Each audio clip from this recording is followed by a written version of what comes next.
সেই অ্যাসুরেন্স পেয়ে দেশে ফিরে আসছি। আমি অ্যাসুরেন্স পাইছি, আমাকে দেওয়া হয়েছে। শোনেন, এই হিসাবে 203টা আসন জামাত ইসলাম পাওয়ার কথা। এই ইলেকশনে যদি আপনি 74 দেখাচ্ছি আপনাকে, আপনি এই দেখেন হা ভোট আর আচ্ছা বিএনপি কত পার্সেন্ট ভোট পাইছে? 51% ভোট। আর হা ভোট কত পড়ছে? 69% ভোট। তার আগে ভাইয়ের কথা একটু আর আগের একটা কথা ভুলে গেছিলাম উত্তর দিতে। দেখেন হিল ট্র্যাক্সে বিএনপি জিতছে না ভোট জিতছে। হিল ট্র্যাক্সে ভাই তো বললো যে আমিরের জামাত যে পটুয়াখালীতে আওয়ামী লীগের ভোট চাইছে না, আওয়ামী লীগের ভোট চাইতে হয় না, আওয়ামী লীগের ভোট আওয়ামী লীগ বিএনপি হয়ে গেছে। সেই জন্যই রাষ্ট্রপতি কালকে কি বলে দিলেন? বাংলাদেশ জিন্দাবাদ। আর জয় বাংলা বলতেছেন না, উনি তো এখন আওয়ামী লীগ থেকে বিএনপি হয়ে গেছে। তার মানে আওয়ামী লীগকে পুনর্বাসন করার দরকার নাই। আপনি বলেন যে রাষ্ট্রপতি একটা প্রতিষ্ঠান পরিবর্তন হলো নাকি এখন শুধু বিএনপি হয়ে গেল, সেই প্রশ্ন থাকলে 203 আমি আচ্ছা পাঁচটি যে বিষয়টা ওটা মাত্র দুটো বলেছেন, মিডিয়ার কথা বলেছেন, মিডিয়া আসলে কোন পক্ষটা অবলম্বন করেছে? আপনি একটা জিনিস দেখেন, মিডিয়ার কথাটাই বলতেছি আমরা, বলতেছি কি সবাই সব মিডিয়ার কথা বলছে তা কিন্তু বলিনি। আবার এটাও ক্লিয়ার করে দিলাম, সব মিডিয়া না বোন। আমরা বলতেছি যে সেদিন যে ইলেকশন ইঞ্জিনিয়ারিং হয়েছে তার মধ্যে মিডিয়ার একটা পার্ট ছিল। যেমন সিভিল ব্রুকেটিকে আমরা সবাইকে বলবো না, তাহলে তো আপনি 75টা সিট পাইতেন না। আমার হিসাবে, আমার ব্যক্তিগত, এবং বলতেছি এটা রেসপন্সিবল টু মাইন্ড, যে আমার হিসাবে যদি আপনি 10% ভোট জামাত ইসলামের আসে, কারণ জামাত ইসলাম 203টা আসন কনফার্ম হয়ে যায়, একদম 203টা আসন, কারণ 125টা আসন তাহলে জামাত পায়, তাহলে 78 আর 125 কত হয়? 203। আপনি এই ক্যালকুলেশনটা করে আপনি 125টা আসনকে কিভাবে 18% ভোটটাকে আপনি বাতিল ঘোষণা করে জামাত ইসলামকে 78টা দিয়ে দিলেন। শরীফুজ্জামান শরীফ, আপনার কাছে আসি। আপনি শাহরিয়ার কবির ভাইয়ের বেশ কিছু বিষয়ে আলোকপাত করতে চান, তারপর আমি জুলাই সনদের বিষয়ে একটু জানতে চাইবো যে আগামী দিনে আসলে রাজনীতিতে জুলাই সনদটা একটা বড় ইস্যু হতে যাচ্ছে কিনা। ধন্যবাদ। আমি তার আগে তার কয়েকটা প্রশ্নের, আমার সম্ভবত সময় খুব বেশি নেই, তারপরে 2-3টি প্রশ্ন আমার মনে হয় যে এই পার্টটা সে উত্তর দিবে। আমি 3টা প্রশ্ন জিজ্ঞেস করি তাকে। কিচেন ক্যাবিনেটের কথা বলছেন, তার মানে হচ্ছে যে তার উপরে একটা ক্যাবিনেট ছিল, সেই ক্যাবিনেটের কিচেন ক্যাবিনেট। তাহলে আপনি কিচেন ক্যাবিনেটের বিরুদ্ধে আপত্তিটা তুলছেন, এই যে তারা যে খারাপ কাজ করেছে বলে কমপ্লেন করছেন, ওই সময় আপনার যে মূল ক্যাবিনেট সে কি কাজটা করেছে? আপনাদের কোনো আলোচনার মধ্যে ডক্টর ইউনূসের কোনো কথা নেই, স্বরাষ্ট্র মন্ত্রণালয় যার হাতে ছিল, আইন শৃঙ্খলা বাহিনী যার হাতে ছিল, জাহাঙ্গীর আলমের বিরুদ্ধে কোনো কথা নাই। আপনার কথা কেবলমাত্র খলিলুর রহমান আর ওই রিজওয়ানা হাসানের বিরুদ্ধে। আমি যদি বলি যে তাদের কাছে আসিফ নজরুলের কথা বলেছেন, শাহরিয়ার ভাই আসিফ নজরুলের কথা বলেছেন, জামাত ফরমালি তাদের বিরুদ্ধে কিছু বলছে না, অন্য কারো বিরুদ্ধে কিছু বলছে না। আমি একসময় মানুষ জানতে চাইবে যে একটা সরকারের মাত্র 2জন উপদেষ্টা, তারা সবকিছু কিভাবে কন্ট্রোল করে। এক। সেকেন্ড হচ্ছে প্রশাসনের কথা বলছেন, ডিসি এবং এসপি নিয়োগ পেয়েছিল কিসের ভিত্তিতে? লটারির দাবিটা কে তুলেছিল? জামাতের সেক্রেটারি জেনারেল। এবং তিনি যেদিন প্রেস কনফারেন্স করেন তার 2 দিনের মধ্যে লটারির মাধ্যমে পুরো প্রশাসন ঢেলে সাজানো হয়। এখন আপনি যদি বলেন যে এই প্রশাসন আমার পক্ষে কাজ করেনি, তো আপনার প্রস্তাব অনুযায়ী তো সরকার সিদ্ধান্তটা নিল। 3 নম্বরে হচ্ছে পোস্টাল ব্যালটে 74 লক্ষ ভোট, এই ভোটটা যে পুরোটাই আপনার পক্ষে আসতো, সেটি কিভাবে নিশ্চিত হলেন শাহরিয়ার কবির ভাই? আপনারা কিভাবে নিশ্চিত হলেন? জি, পোস্টাল ব্যালটে পুরো একেবারে নিয়েই তো বিতর্ক ছিল। জি, পছন্দমতো প্রতীক বরাদ্দ হয়েছে, অর্থাৎ আপনি তাহলে এটিকে আপনার মতো করে সাজিয়ে এনেছিলেন, শেষ মুহূর্তে এসে এটা আপনার পক্ষে গেল না বলে আপনি কি সাজানোর পর কি পরিস্থিতিটা চেঞ্জ হয়ে গেল? শাহরিয়ার কবির ভাই যদি একটু বলেন। আচ্ছা, ভাই তো অনেক কিছু বললো, খালি ভাইয়ের কথার উত্তর দিই। ব্রিগেডিয়ার সাকওয়াত বলছেন তাকে ইলেকশন সম্পর্কে একটা কথাও জিজ্ঞাসা করা নেই, হয়রাজ হি ওয়াজ দ্য মানে এক্স নির্বাচন কমিশনার ছিল। সো ওনার স্টেটমেন্টটা বোধহয় দেখছেন চ্যানেল 1-এ সবাই, যে ওখানে উনি নিজেই বলছেন আমাকে একটা কথাও জিজ্ঞাসা করেনি, আর এর বাইরে আর কিছু বলবো না। দ্বিতীয় যে কথাটা বলছেন পোস্টাল ব্যালটের সব যে আমাদের মধ্যে আসতে, আমি এই কথা বলিনি। আমি কি হিসাব দেখাইছি? হিসাবটা তাহলে কিভাবে? আমি 203 হিসাবটা বললাম 10%, আর আপনি পোস্টাল ব্যালটের যে হিসাবটা সেটাতে ভোটের ডিফারেন্স হচ্ছে 18%। আপনি বিএনপির ভোট এবং ভোটের মাঝখানের ডিফারেন্সটা হচ্ছে 18%, 51% আর 59%। সো 18% তো আমার লাগে না, আমার 10% হলে তো আমি 203 হয়ে যাচ্ছি। আর দ্বিতীয় কথা, জুলাই সনদের কথা বললেন বোন, শোনেন, জান দিব জুলাই দিব না, এই কথা যেটা মিন করছি, এটা আমরা মিন করছি। আমরা এটা সচেতন সমাজ হিসাবে, এই দেশের সন্তান হিসাবে আমরা এটা বলি। এবং আমি দায়িত্বহীনভাবে মনে করি বাংলাদেশ জামাত ইসলাম যদি এই সংসদ এই জুলাই সংস্কার আদেশ নিয়ে কোনো কিছু না করে, জুলাইকে ধারণ না করে, তাহলে এই সংসদে বসা মিনিংলেস। এটা জামাতের নির্ধারণ করবে, আমি জানি না, আমি বললাম যে মিনিংলেস। এবং তার অবশ্যই এই রাষ্ট্রপতি যেদিন ভাষণ দিবে সেদিন যেমন তার ওখানে উপস্থিত থাকা উচিত না, ঠিক সেরকম ডিপ্টি স্পিকার না উচিত না। এবং বিএনপিকে বাধ্য করা উচিত জুলাই নিয়ে প্রথম 180 দিন আগে জুলাই বাস্তবায়ন হবে, তারপর অন্য কথা। যদি তা না হয় তাহলে এদেশের কপালে আবার সেই কালো মেঘ আসবে, মানে কি আবার অভ্যুত্থান হতে যাবে, এরকম একদম অনিবার্য। যদি জুলাইকে নিয়ে আপনি সিনেমিনি, কোনোটাই সমর্থনযোগ্য না। কিন্তু ভোটের মাঠে তো মানুষ ভোট দিবে, যাকে পছন্দ করবে দিবে, যাকে পছন্দ করবে না দিবে না। জি। এবং আবার কথাটাকে যদি টুইস্ট করা হয়, আবার বলে দিচ্ছি, তার কথাটাকে টুইস্ট করা হয়, কিন্তু এটা তো সত্যি তিনি বলছেন যে দেয়ার ইজ সাম মেকানিজম। এদের ভাই বললেন যে দুইজনের কথা না, আমি ওই আগের বারের কথাতে বললাম যে সব ক্যাবিনেটে কিচেন ক্যাবিনেট থাকে সারা পৃথিবীতে। তো কিছু লোক থাকেন যারা দে আর দ্য ডিসিশন মেকার। আমাদের এখানে এবারের ভোটটায় কি হয়েছে, যদি আমি বলি যে আমি সোমবার এবং মঙ্গলবার থেকে চিৎকার করতেছিলাম যে ভোটের ইলেকশন ইঞ্জিনিয়ারিং হবে, ইলেকশন ইঞ্জিনিয়ারিংয়ে কীভাবে হবে তার জন্যে বোধহয় নোবেল পুরস্কার দেওয়া উচিত আসিফ নজরুল সাহেবকে। আবার বলে দিচ্ছি, ভোটের ইলেকশন ইঞ্জিনিয়ারিং কীভাবে হতে হবে তার জন্যে আসিফ নজরুল সাহেবকে কি দেওয়া উচিত, নোবেল পুরস্কার দেওয়া উচিত। কেমন করে দেখেন, 74,22,000 ভোট, পোস্টাল ভোট আপনি বাতিল করলেন। কেমন করে বাতিল করলেন জানেন? আপনি 10 তারিখে সরকারি ঘোষণা করলেন না ছুটির, 10-11 তো আমাদের ইলেকশনটা হয়েছে কিভাবে, বৃহস্পতিবারে, শুক্র শনি তো বন্ধ। পোস্টাল রুল হচ্ছে অ্যাডাম ভার্সেস লিন্ডসেল, এই মামলায় বলছে as soon as it is posted, ধরে নিতে হবে ইট ইজ অ্যাকসেপ্টেড। তাহলে আমার পোস্টাল ভোট যেগুলো 9 তারিখে আসলো, এই আরপিও সংশোধন করে আপনি বললেন 12 তারিখ বিকাল 4টা পর্যন্ত যত পোস্টাল ভোট আসবে সবগুলো এর সাথে গণনা করতে হবে। 9 তারিখের পর থেকে 10 তারিখে বন্ধ, 11 তারিখে বন্ধ, 12 তারিখে বন্ধ, 13 তারিখে বন্ধ, 14 তারিখে বন্ধ। তাহলে 10, 11, 12 এই 3 দিনের যত পোস্টাল, সে পোস্ট ডেলিভারি হবে কবে? 15 তারিখে। কারণ আপনি তো পোস্ট অফিস বন্ধ, পোস্ট আসতেছে কিন্তু ডেলিভারি তো হচ্ছে না বিলি, এবং এগুলো বিলি হবে কি রিটার্নিং অফিসারের কাছে, এবং যেই বিলি হলো না এই 74,22,000 ভোটকে আপনি কি করলেন, বাতিল করে দিলেন।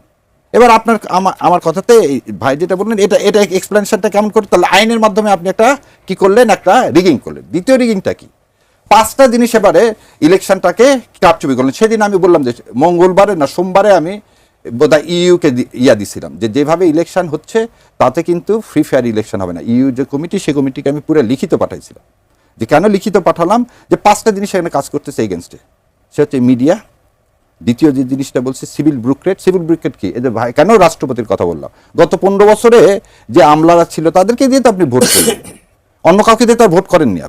আপনি ভোটের রেজাল্টটা চেঞ্জ করলেন কখন? যেমন একটা উদাহরণ দিই, ইলেকশন কমিশনের সেক্রেটারিকে চেঞ্জ করার কথা সবাই বললো, বিএনপি বললো ওনাকে চেঞ্জ করলো, আমরা ইলেকশনই করবো না।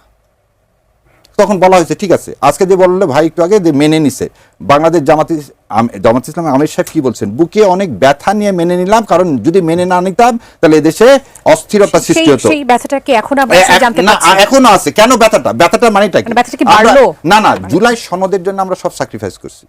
আমরা তো বুঝিনি যে ওনারা শপথ নিবেন না জুলাই সনদে। ভোটের আগে একবারও বলছেন, দেখেন আলতাফ সাহেব ভোটের পরে কি বললেন, যে এই রেফারেন্ডাম গ্রহণ না করলে ভোটই দিত না, সেই জন্য এই তেলিসমাতি করছি। শেখ সাহেব যেমন বলছেন 70 সালে, আরে দাঁড়ারে এলএফ হতে সাইন করছি, মজা দেখাবো, আগে ইলেকশনে জিতেনি। একই কাজ হচ্ছে, বিএনপি খালি ভাবছে যে করে হোক আমি তো জানি আমাকে আমার ইন্ডিয়া পার্শ্ববর্তী দেশ আমাকে মেজরিটি দিচ্ছে। ওনাদের সরকারকে অবৈধ বানায় ফেলে দিলেন। সেটা কিভাবে? এবং ওনাদের এই ভোটকে ওনারা অবৈধ বানায় ফেলে দিলেন। কেন? এই কনস্টিটিউশন যদি ঠিক থাকে, তর্কের খাতিরে না, ওদের কথা যদি তর্কের খাতিরে বলেন না ঠিক আছে, তাহলে এই কনস্টিটিউশন অনুযায়ী আমার ভাইও জানে রাষ্ট্রের 3টা প্রতিষ্ঠান। 1 নম্বর হচ্ছে লেজিসলেটিভ, এক্সিকিউটিভ আর জুডিশিয়ারি। যদি লেজিসলেটিভ ঠিক হয়ে থাকে তাহলে প্রথম কথা হলো যে স্বৈরাচার কে, হাসিনা না আওয়ামী লীগ। যদি বলা হয় যে নাৎসিজম কি স্বৈরাচার, না হিটলারকে রেখে দিব, নাৎসিজম বাদ, হিটলারকে রেখে দিব, নাৎসিজম বাদ। সো যদি তাই হয়ে থাকে বিএনপির কথা যে হ্যাঁ তাদের কথা অনুযায়ী হাসিনা খালি স্বৈরাচার, তাহলে 300 জন এমপি তারা বৈধ। কারণ আপনি তো বলতেছেন এই সংবিধান বৈধ, এই সংবিধান অনুযায়ী চলতে হবে, তাহলে 300 জন এমপির কি অপরাধ? আপনি যদি 300 জন এমপির বিরুদ্ধে স্পেসিফিক কোনো এখন পর্যন্ত মানবতা যে ট্রাইব্যুনাল চলতেছে, সেই ট্রাইব্যুনাল অনুযায়ী তো এখনো তার প্রমাণিত হয়নি।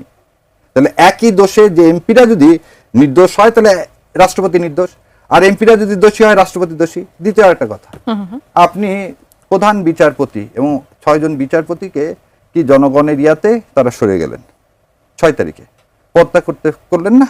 তাহলে আপনি আপনার কথা যদি ঠিক হয় তাহলে আপনি সেই প্রধান বিচারপতি এবং অন্য বিচারপতিরা তো তাদের জায়গায় ঠিক, তাহলে আপনি তাহলে অন্যায় করে তাদেরকে সরাই দিলেন। কথা সেখানে না, কথা হচ্ছে রাষ্ট্রপতিকে কেন আপনি রাখতে চাচ্ছেন?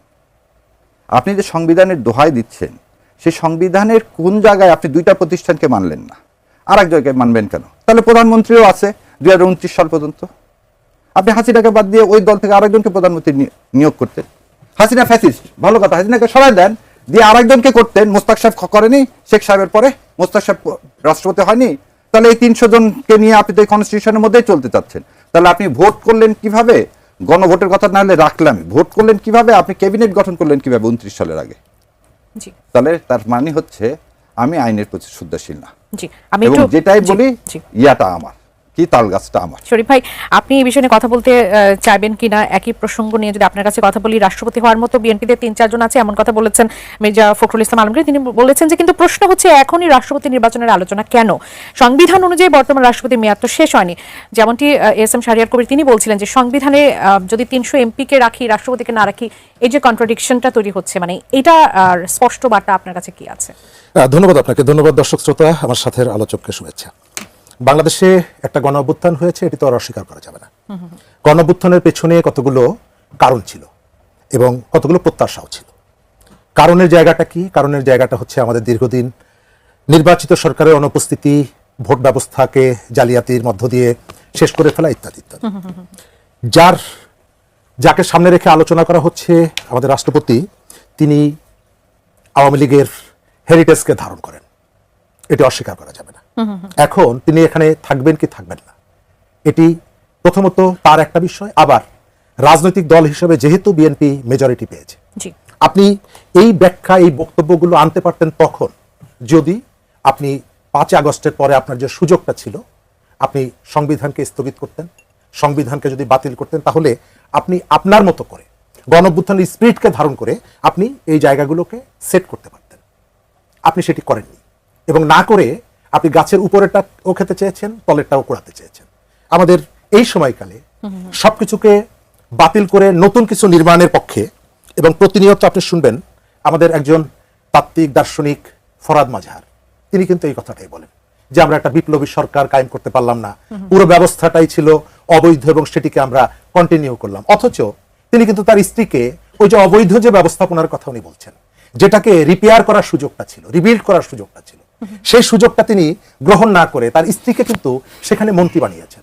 অর্থাৎ আমি যখন আমার হাতে কলম থাকছে, আমি আমার মতন করে লিখছি, আমার সামনে যখন মাইক থাকছে, আমি আমার মতো করে বলছি, কিন্তু যখন সুবিধার জায়গাটা আসছে, তখন কিন্তু আমি সুবিধাটা গ্রহণ করছি। আমি কিন্তু বলছি না যে না, যেহেতু এই ব্যবস্থাটাকে আমি ওন করি না, আমি স্বীকার করি না, সুতরাং আমি এই সুবিধাটা গ্রহণ করব না, সেটি কিন্তু করলাম না। এখন রাষ্ট্রপতিকে তার জায়গায় রাখবে কি রাখবে না, এটা বিএনপির ব্যাপার। বিএনপি মেজরিটি পেয়েছে, বিএনপি একটা রাজনৈতিক দল, নিশ্চয়ই আমি বিএনপি করি না, তারপরে আমি বলতে পারি বিএনপির নিশ্চয়ই কতগুলো রাজনৈতিক দৃষ্টিভঙ্গি আছে। সম্ভবত সে সেই বিষয়গুলোকে বিবেচনা রাখবে। রাষ্ট্র পরিচালনা করা আর প্রেস ক্লাবের সামনে দাঁড়িয়ে বক্তৃতা করা এক বিষয় না, টকশোতে কথা বলা আর রাষ্ট্র পরিচালনা করা এক বিষয় না। নিশ্চয়ই যে দলগুলো যখন পাবলিকের সামনে আসে, নির্বাচনে আসে, তাকে অনেকগুলো দিক বিবেচনা করে কথা বলতে হয়। তার কর্মীদের সেন্টিমেন্ট, পাবলিকের সেন্টিমেন্ট, ভোটারের সেন্টিমেন্ট, এবং সেই কারণে অনেক সময় তার যে ফিলোসফিকে সে যে ওন করে, সেই ফিলোসফির জায়গায়ও কখনো কখনো তাকে রিথিঙ্ক করতে হয়, তার এই জায়গাগুলোকে পরিবর্তন করতে হয়। সুতরাং বিএনপি ঠিক করবে সে কিভাবে রাষ্ট্র পরিচালনা করবে। আমি মনে করি যে পাবলিকের যেহেতু মেজরিটি সে পেয়েছে, জনসমর্থন সে পেয়েছে, সেই ঠিক করুক যে কিভাবে সে আগামীতে রাষ্ট্রটা চালাতে চায়। অসংখ্য ধন্যবাদ barrister S M Shahriar Kabir. আপনার কাছে আসি, ডেপুটি স্পিকারের যে প্রসঙ্গটি আছে, সেখানে বিরোধী দলকে লিখিতভাবে প্রস্তাব দেওয়ার বিধান না থাকলেও জামাত ইসলামীকে এই প্রস্তাব দেওয়া হয়েছে। বিএনপির পক্ষ থেকে বলা হচ্ছে যেটি তাদের পক্ষ থেকে এক ধরনের উদারতা, এবং এই প্রস্তাব জামাতের উদারভাবে গ্রহণ করা উচিত বলে তারা মন্তব্য করেছেন। এই বিষয়টি নিয়ে আসলে কি বলতে চাইবেন? আচ্ছা, প্রথমে আমি ভাইয়ের সাথে একটু অ্যাড করতে চাই। ভাই বললেন যে গত 15 বছরে আমাদের ভোটের অধিকার কেড়ে নেওয়া হয়েছে, এবং এটা তো সর্বজন স্বীকৃত, এবং রাতের ভোট হয়েছে, ড্যামি ভোট হয়েছে, আমি তুমির ভোট হয়েছে, এবং এই আমি তুমির ভোটেরই কিন্তু নির্বাচিত এই রাষ্ট্রপতি। তাহলে আমি তুমি ভোটের যদি ধরে না তর্কের খাতিরে যে 24 সালের ভোট তো লেজিটিমেট না, সেই জন্য তো আপনি ভোট করলেন গত 12 তারিখে, কারণ 24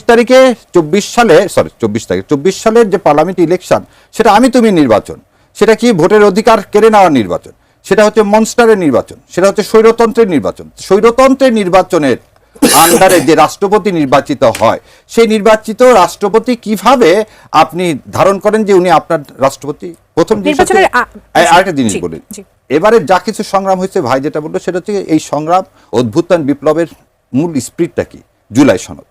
তো জুলাই সনদে সাথে যে বিট্রে করবে, তাই সে কি লেজিটিমেসি থাকে তার আর রাষ্ট্রপতি থাকার?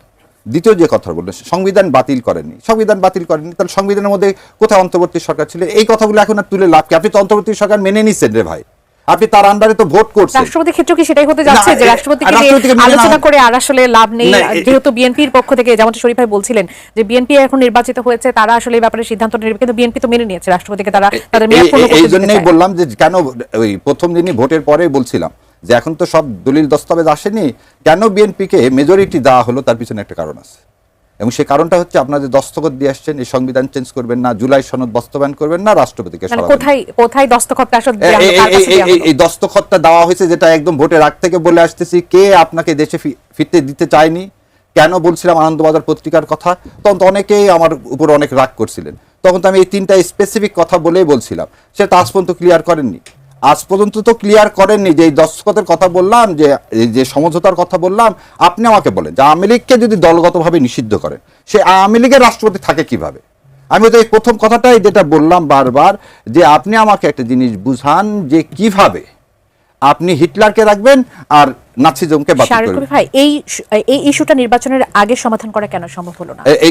এখানে একটু টেকনিক্যালি একটু সমস্যা আছে। সমস্যাটা হচ্ছে আপনি আজকে কিন্তু বিএনপির কি নাই একজন লোক বিশ্বস্ত রাষ্ট্রপতি বানানোর? রাষ্ট্রপতি বানানোর যখন সুযোগ আসছে তখনই আমরা বলছি রাষ্ট্রপতিকে সরিয়ে দেন, কারণ তখন যদি রাষ্ট্রপতিকে সরিয়ে দেওয়ার কথা বলা হয়েছিল তখন বিএনপি কিছু না, এখন সরানো যাবে না, তাহলে কি হবে? একটা ভ্যাকিউম তৈরি হবে, কোন দল থেকে রাষ্ট্রপতি নিয়োগ দেওয়া হবে? আজকে তো আপনার দলের লোক আছে রে ভাই, আপনি তো মেজরিটি, আপনি এই সংসদের, আমি নিজে একটা চিঠি দিছি মাননীয় প্রধানমন্ত্রীকে, এবং পুরা কনস্টিটিউশনের মধ্যে থেকে মেকানিজম দেখাই দিছি যে কিভাবে তিনি এই সংসদে এই একজন স্পিকার মনোনীত করে এই স্পিকার অ্যাক্টিং রাষ্ট্রপতি হিসাবে সংসদে তার কি বক্তব্য পেশ করবেন এবং সংসদের উদ্বোধন হবেন, এবং পবিত্র সংসদকে তিনি যেন কোনোভাবে এই লোকটাকে দ্বারা কি না করেন, অপবিত্র না করেন। এখন যে কেউ যদি করতে চায়, শপথ গ্রহণ তো আসলে তার মাধ্যমেই হলো, সেই বিষয়গুলো তো না আসলে- শপথ কার মাধ্যমে হলো? মন্ত্রিপরিষদের যে শপথ গ্রহণটা আসলে সেটা তো হলো। সেদিন তো বর্জন করছে জামাত ইসলাম। এটা আমার ব্যক্তিগত মতামত, আবারও বলতেছি আমার ব্যক্তিগত মতামত। আপনি যে ডিপুটি স্পিকারের কথা বললেন, জি, জি, আমি এই ভাই প্রসঙ্গে আমি যদি যদি একটু জামাত ইসলামের কেউ হতাম আমি জীবনে ওটা নিতাম না, এই কারণ প্রশ্নটা এখানে কেন? করুণা, এটা করুণা না তো, এটা অ্যাজ অফ রাইট। আমি জুলাই সনদ হলে তো আমি ডিপুটি স্পিকার হবই রে ভাই, আপনি উদারতা দেখতে যাবেন কেন? আপনি একটা কন্ট্রাক্ট সাইন করলেন, সাইন করে এখন বলছেন কন্ট্রাক্ট মানি না। আমি বলতে না এটা উদারতা বাবা, যেমন বোনেদের ক্ষেত্রে অনেক সময় ভাইরা করে কি, আচ্ছা তো 2000 টাকা দিচ্ছি, 2 বিঘা জমি পাবি, 2000 টাকা নিয়ে খুশি থাক। আরে না, ওটা ওই বোনের অধিকার হচ্ছে 2 বিঘা জমি পাওয়া। আপনি এখানে উদারতার প্রশ্নটা আসলো কি? তার মানে আপনি এখন প্রকাশ্যে বলতেছেন আপনি জুলাই সনদকে অন করেন না, আপনি গণভোটকে যেমন বিতর্কিত করতে চাচ্ছেন, জুলাই সনদকে বিতর্কিত করতে চাচ্ছেন, তাহলে কি হবে? আপনি ইতিহাসে রাস্তা শাহরুখ করে ভাই, সংস্কারের জন্য যখন আসলে শপথ গ্রহণ করলো না, তারপরও কি জুলাই সনদটা তো শুধুমাত্র এনসিপি এবং জামাত যখন আসলে সংস্কারের জন্য শপথ নিল, এটা তো শুধুমাত্র তাদের মধ্যেই থাকলো, বিএনপি তো আসলে সেই শপথটিতে যায়নি। নেই বিএনপি নাই, তাহলে কি জুলাই সনদ? তাহলে তারা কেন আসলে জুলাই সনদটা এখানে বলা আছে মেজরিটি কোরাম হবে 60 জনে, এখানে বলা আছে এখানে কতজন শপথ নিচ্ছে? 78 জনে। তারা কি করতে পারে? তারা এখন কল করতে পারে, তারা এই জুলাই সংস্কার কমিশন এখানে দেখেন, আমি পড়ে শোনাই দিই আপনাকে। এই 10 নম্বরে বলা আছে কি? 10 নম্বরে বলা আছে যে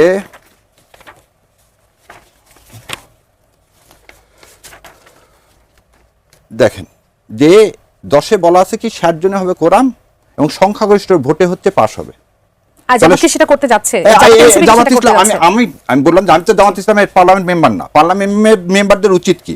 পার্লামেন্ট মেম্বারদের উচিত এখন, যেহেতু তারা সংখ্যাগরিষ্ঠ, এই যে বলছে সংসদ নির্বাচনের ফল ঘোষিত হইবার 30 পঞ্জিকা দিবসের মধ্যে যে পদ্ধতিতে জাতীয় সংসদের প্রতিবেদন আহ্বান করা হইবে, অনুরূপ পদ্ধতিতে পরিষদের প্রথম অধিবেশন আহ্বান করা হইবে।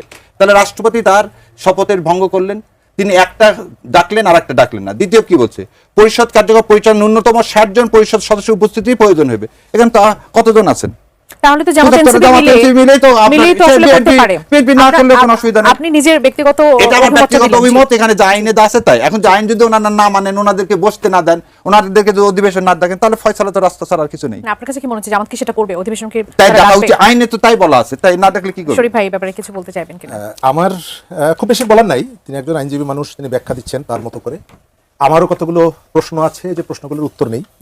আপনি রাষ্ট্রপতি যেহেতু আওয়ামী লীগের অবৈধ পার্লামেন্ট সদস্যদের দ্বারা নির্বাচিত, সুতরাং তিনি রাষ্ট্রপতির পদে থাকার পরেও আপনি তারকে যেহেতু বৈধ মনে করেন না, তাহলে দেশের প্রধান বিচারপতি আওয়ামী লীগ দ্বারা মনোনীত, তার কাছ থেকে রেফারেন্স নিয়ে এসে যদি সরকার পরিচালিত হতে পারে, তার রেফারেন্স নিয়ে এসে সেই রাষ্ট্রপতির হাতে যদি প্রধান উপদেষ্টা শপথ গ্রহণ করতে পারে, সেই সরকারের দ্বারা মনোনীত সেনাপ্রধানের আমন্ত্রণে আপনি যদি বৈঠকে অংশগ্রহণ করতে পারে, তাহলে এই রাষ্ট্রপতি এই প্রশ্নটা করতে পারে যে বাকিদেরকে তুমি আসামির কাঠগড়ায় দাঁড় না করিয়ে আমাকে কেন করাচ্ছ?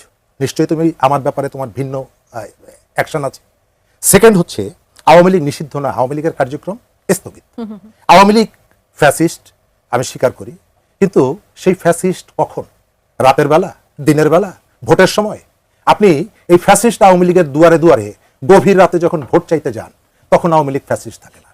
রাতের বেলা যখন তার কড়া নেড়ে বলে আসেন যে আমাকে যদি ভোট দাও তাহলে তুমি তোমার এলাকায় নিরাপদে থাকতে পারবে, এই উদাহরণগুলো বহু জায়গায় আছে। ঢাকায় ফ্যাসিস্ট শেখ মুজিবের বাড়ি আপনি ভেঙে দিচ্ছেন, আর পটুয়াখালীতে গিয়ে জামাতের আমির সাহেব বলেছেন নির্বাচনী প্রচারণায় শেখ মুজিব সাহেব অনেক ভালো কাজ করতে চেয়েছিলেন, কিন্তু করতে দেওয়া হয়নি। ঢাকার ফ্যাসিস্ট শেখ মুজিব পটুয়াখালীতে গিয়ে সাহেব হয়ে গেলেন, কারণ হচ্ছে তার ভোট আছে। ভোটের আগে